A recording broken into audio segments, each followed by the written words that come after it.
কি আশ্চর্য, এরকম ভাবে আচমকা জড়িয়ে ধরলেন কেন? নামাজ কালাম পড়েন, এইটুকু ভদ্রতা জ্ঞান নেই আপনার? তন্নি, এসব তুমি কি বলছো? তুমি আমার বিবাহিত স্ত্রী, আর আমি তোমাকে ভালোবাসি। তো কি হয়েছে?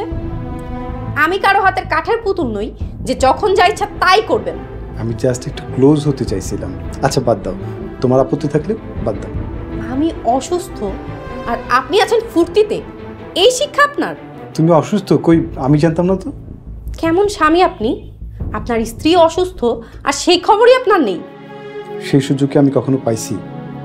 গত 3 মাস ধরে তুমি একটা বার আমাকে বোঝার চেষ্টা করছো? আমার মন কি চায়, আমার কিসে ভালো লাগে, একবার জানতে চেয়েছো? এটা কি আমার দোষ? যাতে আপনি একটা খ্যাত আনস্মার্ট টাইপ লোক। আপনার সাথে আমার চিন্তা ভাবনায় বিরাট ফারাক। স্বামী হিসাবে আপনি ব্যর্থ।